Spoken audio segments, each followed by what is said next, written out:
And again, this is the actual mass spectrum of ammonia, NH3. So we said that in the first step, ammonia basically will take off an electron to make this radical cation. And recognize that that has a mass of 17. And then if it loses another hydrogen, it goes to 16, 15, and then 14. So I could sequentially lose different hydrogens to go from 17, 16, 15, and 14. Notice that's what I see here in this mass spectrum. The base peak is the peak at 17. So in this case, I'm actually seeing the molecular ion as my largest peak. It's an exception normally, but then I see these other ones. Okay. Now, one thing I want to share with you is that we see this little peak over here. Okay, so if you recall, if you look at the periodic table, ammonia, nitrogen has a molecular weight of 14, and hydrogen has a molecular weight of 1. So 14 plus, there's 3 hydrogens, that's 17. Can anyone tell me why we would expect to see a peak at 18? Isotope. Isotope of nitrogen. Exactly. So this technique is basically how we determine the relative isotopes of elements. Okay? So this is how we know that, for example, nitrogen is 14.01, right? The 14 is for nitrogen with that mass. The 0.01 is for nitrogen 15. But also take into account that hydrogen also has isotopes. So hydrogen has an isotope of deuterium. We're not going to worry about tritium. So this peak at 18 is a combination of N15, that percentage, as well as the percentage of finding in ammonia deuterium. Okay. Notice that peaks above 18. So would there be a peak at 19 and 20? There may be, but it's so tiny. Look how small this 18 is. And again, it's the fact that the relative abundance of these other isotopes is relatively small. Okay, so I just wanted to point that out. Okay, so the molecular ion peak is the species formed by removal of a single electron from a molecule. So often we want to use mass spectrometry to determine the molecular ion peak. Now, there's something to recognize, to notice about the molecular ion peak. In electron impact ionization, where we bombard this molecule with electrons, it's often very weak or may not appear. And so there are instances where some molecules, it doesn't show up. And solution to that is another technique called chemical ionization mass spectrometry. Okay, in the very end of my slides, I talk about chemical ionization just to showcase how one uses it. I will not ask you anything other than that, but again, I just want you guys as students that are taking organic chemistry, just to be aware that if you do indeed need to determine a molecular ion peak, there's another technique called chemical ionization. Okay. Now,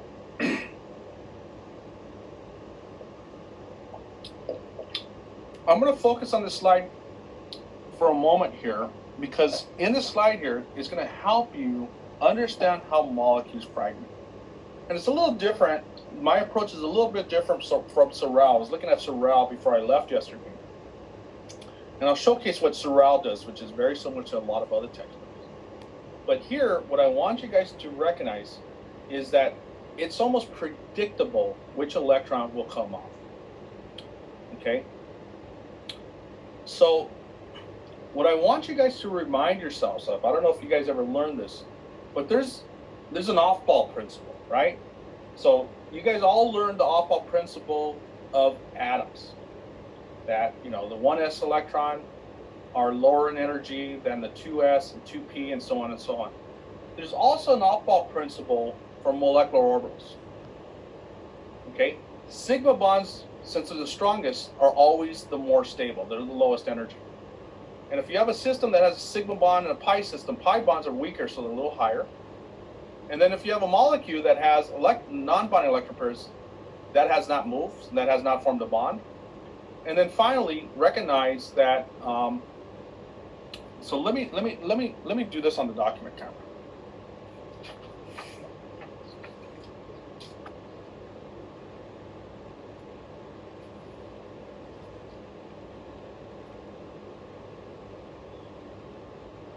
all of you should have learned that when atoms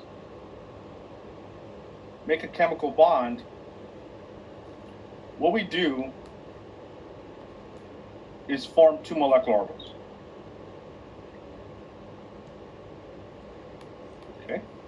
And so this was all called the linear combination of atomic orbitals, right? So if I have two atomic orbitals, I'm going to make two molecular orbitals. Okay? This, in this case, this was sigma and sigma star. If specifically here, I'm talking about making a sigma bond. Okay? Now, if I'm talking about making an electron that's a pi system, such as an alkene,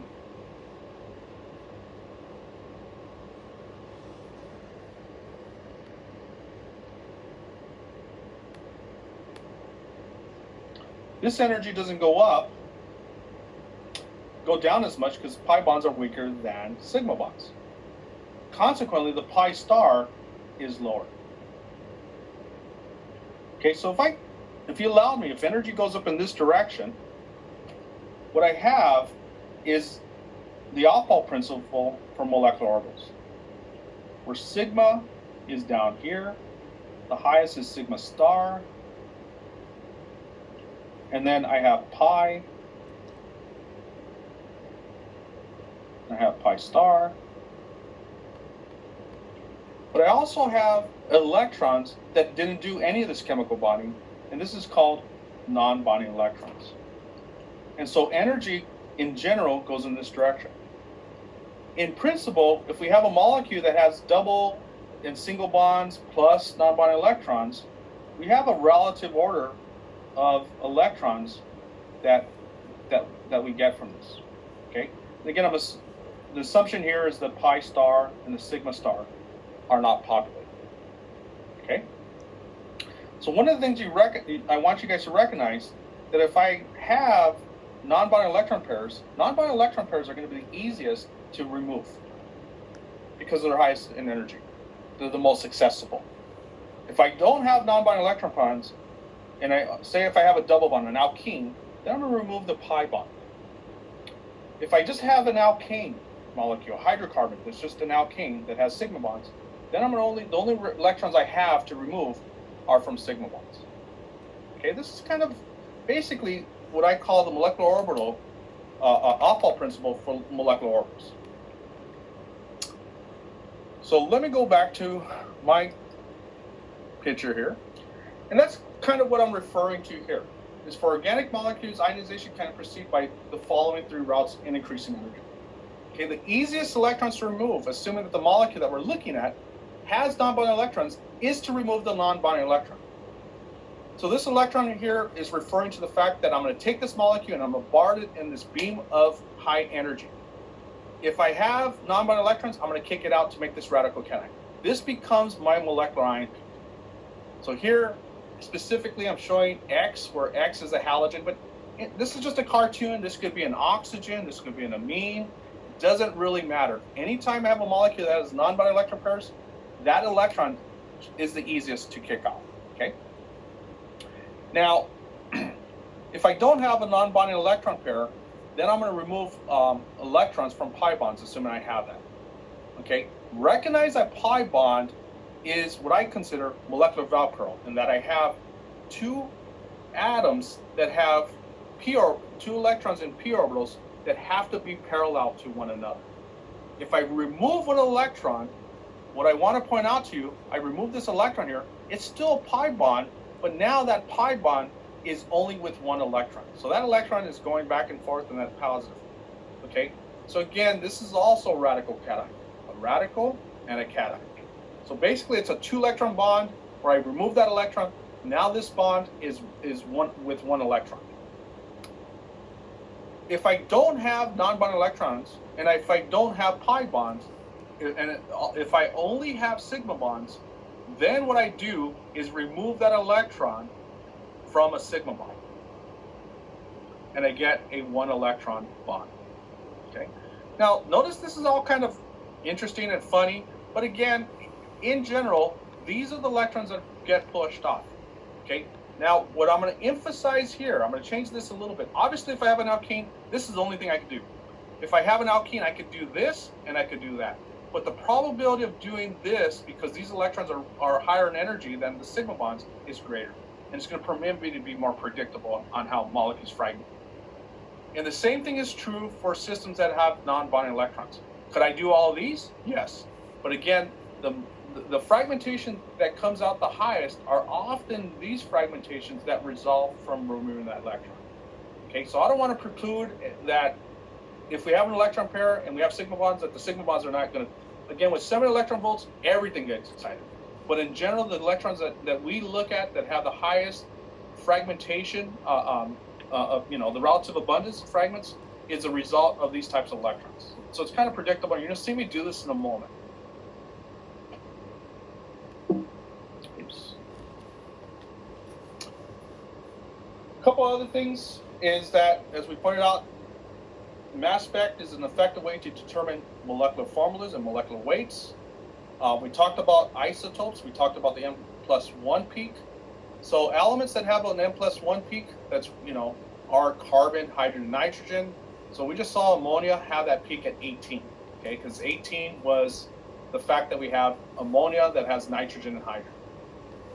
Now, what really becomes diagnostic is there's certain elements that have an M+2 peak, okay?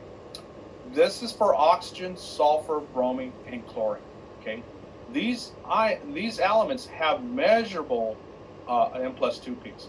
In particular, the ones that I want you to be responsible for, to recognize, is the elements for bromine and chlorine, okay? So right off the bat, if I have a molecule that has a bromine or a chlorine, I need you to observe the M+2 peak. It's very diagnostic.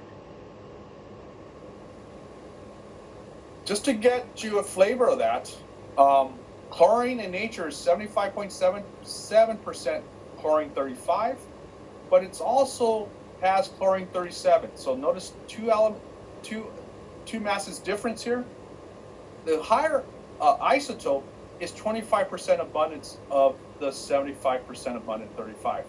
So often what we see with molecules that have a chlorine is an M+2 and an M+2 ratio of approximately 3:1. So where the peak at 35 that corresponds to chlorine 35 is 3 times larger than the peak that shows up at chlorine 37. And I'll show that in a moment. Bromine's also very diagnostic. So whereas chlorine is 3:1, bromine, on the other hand, has 2 isotopes. One's bromine 79 and the other one's bromine 81. One of them has a relative abundance of 50.7% and 49.3%. So approximately the M to M+2 peak is 1:1. Okay, so let me show that, how we're going to use this. First, I got this table from your book, and it puts all this stuff in perspective. So again, mass spectrometry is often used to tell us the ratios of natural abundance of isotopes and determine the molecular masses that we see in the periodic table. Proton is 99.98% abundant. Deuterium, on the other hand, is 0.01%. Carbon 12 versus carbon 13, 98.89 versus 1.1. Here it is for nitrogen over here, between 14 and 15. Oxygen has a bunch, and I said oxygen has an M+2 peak. That's the M+2 peak for oxygen 16. It's only 0.2. It's really, really small. I can't observe it. Okay, it would take a really seasoned and trained person. Fluorine is a bitching element, and that fluorine only has 1 isotope. Okay, it's 100%. Same thing with phosphorus. Sulfur, we said, has an M+2 peak. In this case, it's 4.22. The real diagnostic ones is for chlorine and bromine. Okay, again, 75.53 versus 24.47. Chlorine 35 is roughly 1:1. All right, so let's see some spectrum that has either chlorine or bromine. So this is a mass spectrum of a simple molecule, bromopropane. And in this is the molecular ion peak that we see. Notice that I have two masses that are roughly in equal intensity. And that's telling me, and again, it's telling me because there's also equal intensity and they're two mass units apart, 122 and 124, that I must have a bromine present. Okay? So that's telling me that I have a bromine present, is that the fact I see these two here. Okay? I'll come back to this. This is the mass spectrum up to chloropropane. Okay? Notice these are the molecular ion peaks. Notice I have two mass units here. And in these two mass units, they're basically in a relative ratio of 3:1. Okay? What's interesting here is notice that I have an additional two ions here that also have mass units apart from each other of 2, 63 and 65. Okay? And again, notice that that also appears to be very similar to this right here in a 3:1 ratio. What this is telling me is that in that fragment, I must see an ion that has a chlorine at it, because the chlorine, one of them is chlorine 35 and the other one is chlorine 37. Okay? Now, with these peaks here, I don't see that same type of pattern, so these ions basically don't have chlorine. And I'm going to showcase that in a moment on how these molecules fragment.